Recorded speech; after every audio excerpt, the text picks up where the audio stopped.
YCP అధినేత జగన్ కు ఆ పార్టీ ఎమ్మెల్యేలు షాక్ ఇచ్చారు. నంద్యాల ఎమ్మెల్యే భూమా నాగిరెడ్డి, ఆళ్లగడ్డ ఎమ్మెల్యే అఖిలప్రియ చంద్రబాబు సమక్షంలో టీడీపీలో చేరారు. ఎమ్మెల్యేలు జలీల్ ఖాన్, ఆదినారాయణ రెడ్డితో పాటుగా ఎమ్మెల్సీ నారాయణ రెడ్డి కూడా పార్టీలో చేరారు.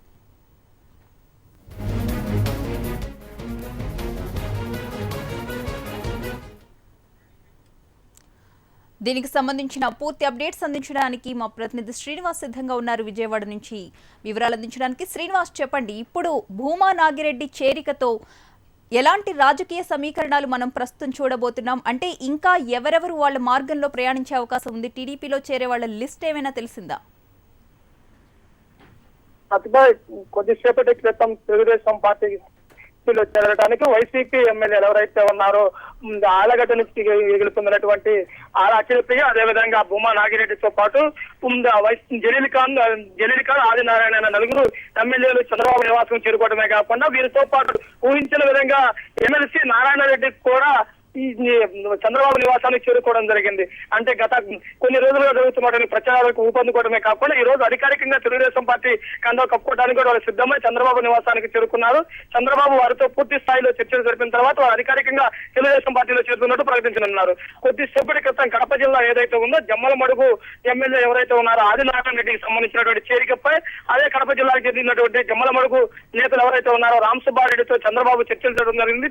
చర్చలు జరిపిన తర్వాత పూర్తి స్థాయిలో అధినేత ఏదైతే చెప్పే నిర్ణయం అయితే ఉన్నదో దానికి కట్టుబడి ఉంటాము, ఆదినారాయణ రెడ్డి చేరికను కూడా తాము కూడా సమ్మతంగానే ఉన్నాయని చెప్పేసి రామ్ సుబ్బారెడ్డి వర్గీయులు కూడా చెప్పడం జరిగింది. తర్వాత చూసుకున్నట్లయితే కనుక కృష్ణా జిల్లాలో కూడా ఊహించిన విధంగా ఉన్నటువంటి ఈ రోజు జలీల్ ఖాన్ కూడా తెలుగుదేశం పార్టీలో చేరడంతో పాటు దానికి సంబంధించిన వ్యతిరేకిస్తున్నటువంటి ఎవరైతే ఉన్నారో నాగుల్ మీరాని కూడా చంద్రబాబు పిలిపించి వారి సమస్యలు మాట్లాడటం కూడా జరుగుతుంది. అదేవిధంగా చూసుకున్నట్లయితే కనుక ఆళ్లగడ్డ అదేవిధంగా నంద్యాల నియోజకవర్గాల నుంచి వైసీపీ ఎమ్మెల్యే గెలుపుతున్నటువంటి భూమా నాగిరెడ్డి, అఖిలప్రియాలకు సంబంధించి కూడా వారు చేస్తున్నటువంటి సిద్ధామోహన్ రెడ్డి వర్గీయులు కూడా వారిని కూడా పూర్తి స్థాయిలో కూడా మాట్లాడిన తర్వాత వీరందరిని ఆహ్వానించి ఈ రోజు అధికారికంగా నలుగురు ఎమ్మెల్యేలు ఎమ్మెల్సీ వైసీపీ పార్టీ నుండి తెలుగుదేశం పార్టీకి చేరడం జరుగుతుంది. అంటే ఈ రోజు మధ్యాహ్నం నుంచి చూసుకున్నట్లయితే కనుక హైదరాబాద్ నుండి భూమా నాగిరెడ్డి ప్రత్యేక ఫ్లైట్ ద్వారా విజయవాడ చేరుకొని దాని తర్వాత విజయవాడలో చంద్రబాబు నివాసానికి చేరుకొని ఈ తెలుగుదేశం పార్టీలో చేరుకున్నట్టు అధికారికంగా ప్రకటించడం జరిగింది.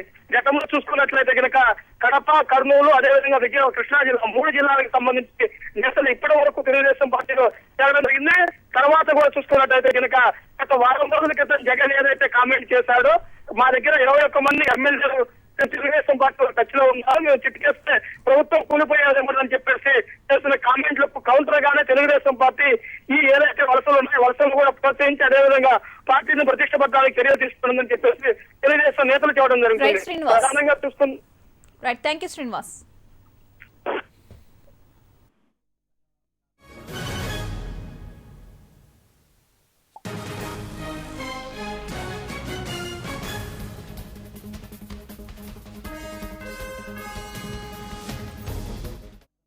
అంతకుముందు వైసీపీ ఎమ్మెల్యే ఆదినారాయణ రెడ్డి చేరికపై పార్టీ నేతలతో చంద్రబాబు సమావేశం నిర్వహించారు. ఆదినారాయణ రెడ్డి చేరికను వ్యతిరేకిస్తున్న రామసుబ్బారెడ్డి ఇతర కడప జిల్లా నేతలతో చంద్రబాబు విజయవాడలో సమావేశమయ్యారు.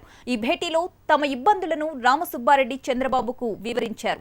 పార్టీలో ఎవరికీ ఎలాంటి ఇబ్బంది రాకుండా చూసుకుంటామని బాబు నేతలకు భరోసా ఇచ్చారు. దీంతో చంద్రబాబు ఏ నిర్ణయం తీసుకున్నా కట్టుబడి ఉంటామని రామసుబ్బారెడ్డి ప్రకటించారు.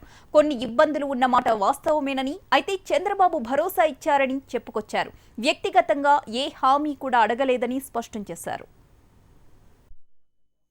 మేమందరం కూడా ప్రతి కార్యకర్త, ప్రతి నాయకుడు పూర్తిగా వ్యతిరేకించడం జరిగింది. కార్యక్రమాన్ని అధిష్టానం చంద్రబాబు నాయుడు గారికి కూడా దృష్టికి తీసుకెళ్ళాం. మేము అంటే ఉన్న వాస్తవాలు చెప్పామంతే.